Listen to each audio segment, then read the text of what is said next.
Hello students, welcome to our YouTube channel. So today we are going to start our topic that is geometry. तो geometry की जब भी हम बात करेंगे तो यहाँ पर हमारे पास आता है कि देखिए आपके पास जो भी आप लाइन पॉइंट या कुछ भी ड्रॉ करते हैं तो वो सारा ज्योमेट्री का पार्ट होता है। तो हमें उसके बारे में पता होना चाहिए कि हम क्या बना रहे हैं, उसके फीचर्स क्या क्या हैं एंड ऑल दैट। तो चलिए देखते हैं हमारे पास यहाँ पर क्या क्या गिवन है। सबसे पहला आता है हमारे पास यहाँ पर basic terms using geometry. Okay, सबसे पहले देखते हैं हमारे पास ज्योमेट्री में होता क्या है। हमारे पास एक रूलर होता है, ये सेट स्क्वायर्स होते हैं, ये प्रोटेक्टर होता है, कंपास होता है, डिवाइडर होता है, pencil, eraser and sharpener. Okay, तो ये हमारे पास कुछ इंस्ट्रूमेंट्स हैं, हम क्या कहते हैं construction. Next we are having point. अब पॉइंट की बात करें, पॉइंट हैज नो शेप और साइज। मैंने एक पॉइंट यहाँ पर बनाया पॉइंट ए, इसकी कोई शेप साइज है नहीं, ना ही इसकी कोई लेंथ है, कोई डायमेंशन नहीं होती। बस ये हम किस लिए कर रहे हैं, इससे कि हम एक लोकेशन को मार्क कर सकते। ओके, कोई भी चीज़ स्टार्ट हो, अगर हम कोई भी चीज़ स्टार्ट करते हैं, ठीक है, उसे कंस्ट्रक्ट करना स्टार्ट करते हैं, तो वहाँ पर हम क्या करते हैं, एक पॉइंट से ही स्टार्ट करते हैं। ठीक है, इसलिए पॉइंट बहुत इंपॉर्टेंट हो जाता है। Next we are having a line. अगर हम लाइन की बात करें तो एक स्ट्रेट लाइन है। अगर हम यहाँ पर देखें तो एक्स वाई दो पॉइंट्स हमने यहाँ पर बनाए हैं, तो इसका हो गया name line X Y. And यहाँ पे दोनों साइड एरोस को मतलब दोनों ही डायरेक्शंस में इसको एक्सटेंड कर सकते हैं जितना चाहे उतना। ओके, तो इसकी कोई फिक्स लेंथ नहीं होती। ये लाइन वर्टिकल भी हो सकती है, हॉरिजॉन्टल भी हो सकती है, स्लैंटिंग भी हो सकती है और कर्व भी हो सकती है। ओके, अगर हम यहाँ पर देखें वर्टिकल लाइन की बात करें तो ये होगी टुवर्ड्स स्काई। हॉरिजॉन्टल लाइन की बात करें तो ये लैंड की तरफ होगी। स्लैंटिंग लाइन की बात करें तो ये हो गया हमारे पास दिस टाइप। और कर्व लाइन की बात करें तो ये हो गया हमारे पास just like. Next we are having line segment. तो लाइन सेगमेंट के होते हैं टू एंड पॉइंट्स होगा हमारे पास just like X and Y. ठीक है, तो यहाँ पे इनकी जो डायमेंशंस होगी वो क्या होंगी, फिक्स होंगी। तो चलिए इसके बाद आगे चलते हम लोग यहाँ पर। ये होता है हॉरिजॉन्टल लाइन सेगमेंट, ये हो गया 1 एंड 2। देन ये हो गया वर्टिकल लाइन सेगमेंट। देन ये होता है स्लैंटिंग लाइन सेगमेंट। ठीक है, जो आपको थोड़ी सी टेढ़ी दिखाई देगी। से आप वहाँ पर कोई भी आर्टिकल रखें तो एकदम ऐसे स्लाइड होते हुए नीचे आते। Next is measuring line segment. अगर आपको कोई भी लाइन सेगमेंट मेजर करनी होती है तो आप ऐसे रोलर को प्लेस करेंगे, एक पॉइंट रखेंगे आप 0 पर, और जितनी भी आपको डायमेंशंस की लाइन चाहिए, जैसे हमें यहाँ पर 8 सेंटीमीटर की लेंथ चाहिए थी लाइन की, तो हमने यहाँ तक उसको ड्रॉ कर दिया। सॉरी, चलिए उसके बाद आगे चलते हैं यहाँ पर। नेक्स्ट इज रे। तो अगर हम रे की बात करें, अरे stars at a fix point and x tends infinitely in one direction. तो यहाँ पर देखिए इनिशियल पॉइंट होता है जहाँ से रे स्टार्ट होती है उस पर, लेकिन उसका कोई एंडिंग पॉइंट नहीं होता। तो इसलिए एक साइड हमारे पास क्या होगा, यहाँ पर डॉट होगा, ठीक है, और दूसरी साइड क्या होगा हमारे पास, एरो। इसलिए जब भी हमारे पास सनलाइट होती है या ट्यूबलाइट की लाइट होती है, तो लाइट्स आप डिफाइन नहीं कर सकते कहाँ तक आ रही है। Okay, so here we are having our exercise 8A and यहाँ पर देखिए question number 1, name the following lines. तो यहाँ पर देखिए कर्व लाइन है और ये हो जाएगा that is P Q, and यहाँ पर हम इसको ऐसे ड्रॉ कर देंगे। तो ये होगी हमारे पास कर्व लाइन। अब देखिए वर्टिकल लाइन है,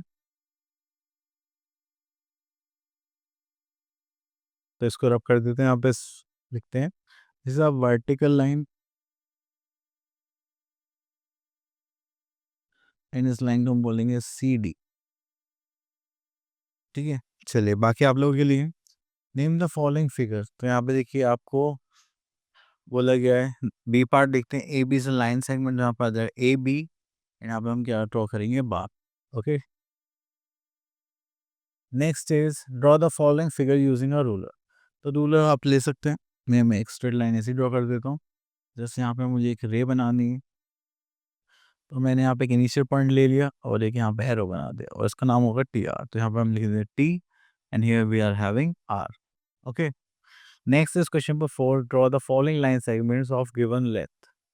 तो यहाँ पर देखिए 9 सेंटीमीटर CD।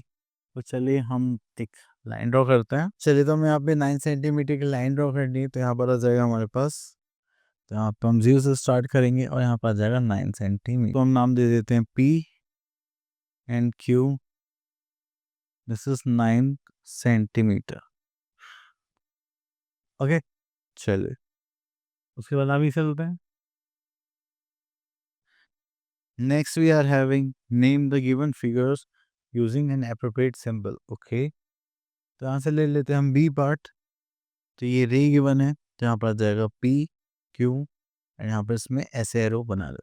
ओके, अब चलते हैं नेक्स्ट क्वेश्चन पर। तो यहाँ पर आता है प्लेन और एंगल। अगर हम प्लेन की बात करें, plane is a flat smooth surface that has no thickness and extends infinitely in all directions having no boundaries और एजेस। ठीक है, तो हमें नहीं पता इसमें क्या थिकनेस होती है, बट हम इसको एक साइड से एंडलेसली इसको आगे एक्सटेंड कर सकते हैं। तो जब भी दो आर्म्स मिल जाते हैं एक पॉइंट पर, तो वो क्या फॉर्म करते हैं, एंगल। तो इसलिए हम इनको बोलते हैं arms, just like A C and A B are the arms. और ये जो हमारे पास यहाँ पर है, that is a point, that is our vertex. चलिए next we are having interior part. अगर आप एंगल की रेंज में आते हैं तो इंटीरियर पार्ट, अगर बाहर आते हैं तो that is our exterior part. Okay, next आता है हमारे पास यहाँ पर some of the examples of an angles in real life are as shown below. देखिए, तो ये एक पिज़्ज़ा स्लाइस है, ठीक है? तो आप इसको यहाँ पर क्या करेंगे, एक बनाएँगे कि यहाँ पे क्या फॉर्म होगा, एंगल फॉर्म हो रहा है, यहाँ पर आप बॉटम पे लिखेंगे। एक कोन है, यहाँ पे भी फॉर्म हो रहा है, एक सीज़र का जो फेस है यहाँ पर हो रहा है एंड आप क्लॉक में देखते हैं तो यहाँ पे 2 नीडल्स भी क्या फॉर्म करते हैं, एंगल। चलिए उसके बाद यहाँ पर आता है हमारे पास types of angles. Types of angles की बात करते हैं, फर्स्ट आता है राइट एंगल। तो ये एंगल कितने का फॉर्म होता है, 90 डिग्री। एक्यूट एंगल की बात करते हैं, यहाँ पे सारे एंगल कितने के होते हैं, लेस देन 90 डिग्री और ग्रेटर देन 0 डिग्री।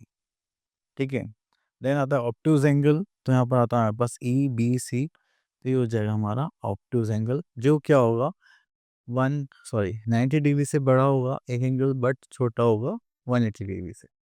देन आता है straight line. We are having an angle of 180 degree.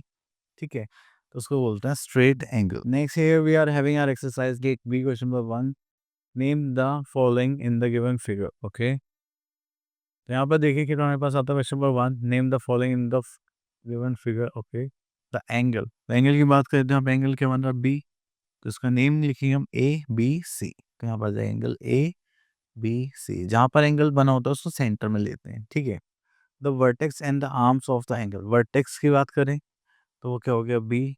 और आर्म्स की बात करें तो वो हमें क्या दिखाई दे रहा है यहाँ पर, बी ए और B C. Okay, next is the point in the interior of the angle, that is E and F. The point in the exterior जो हमें क्या दिखा रहे हैं, D. Next is write the names of the angles in 2 different ways. तो यहाँ पर देखेंगे तो A पार्ट को ले लेते हैं, यहाँ पर होता है एंगल B, यहाँ पर जैसे angle A B C। Okay, चलिए उसके बाद आता है identify and name the type of angle in each triangle. Okay, ये दोनों एक दूसरे के स्ट्रेट लाइन है, तो ये क्या हो गया हमारा राइट एंगल। अब स्ट्रेट लाइन से ज़्यादा है तो हो जाएगा ऑब्टूज एंगल। और नेक्स्ट वाला आप लोगों के लिए, चलिए आई थिंक ये टॉपिक भी फिनिश हो गया है क्या। So our topic is finish. I hope आपका टॉपिक क्लियर हो गया होगा। अब मिलते हैं नेक्स्ट वीडियो में, till then all the best.